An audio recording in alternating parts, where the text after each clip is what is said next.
I saw a building, the school book depository.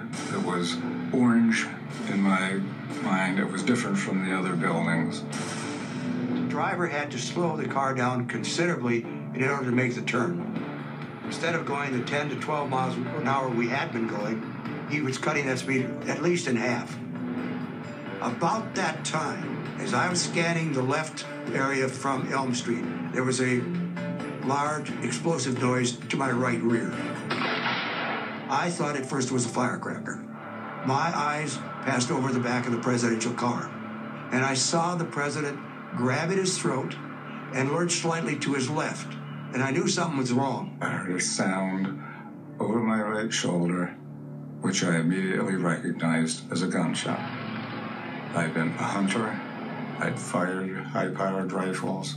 I knew what the sound was like. Heard a second report. I remember seeing Clint jump off the running board going for the president's limo, and I just kept thinking, come on, Clint, go, go, go. Just before I got to the presidential vehicle, I heard another large sound from the right rear.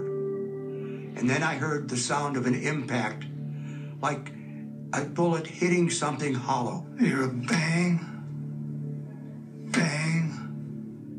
I saw the president's head explode, just like a melon. That was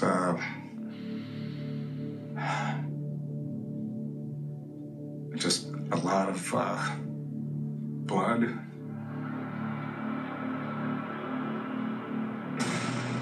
It appears as though something has happened in the motorcade group. Something, I repeat, has happened in the motorcade. Now Mrs. Kennedy was out on top of the trunk of the car trying to retrieve something that she had seen come off the president's head.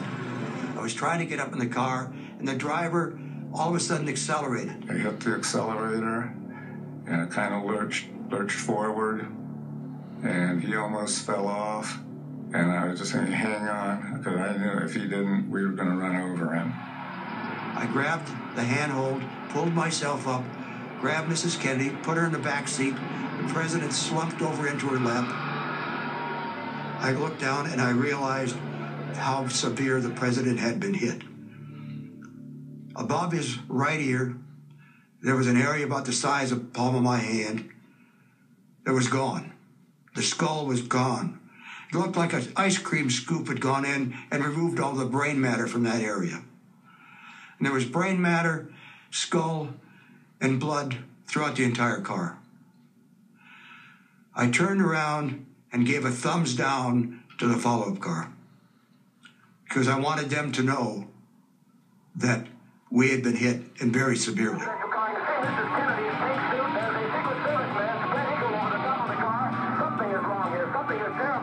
Well, I knew as soon as he'd been hit, there was no way that he was going to survive that. And as luck would have it, we're just about to get on the Stemmons Freeway, and that's the closest point to get on it and the fastest way to Parkland Hospital. I was at the train line, and I could see the motorcade go by. It was supposed to have turned in, and it didn't. I could see the president's car.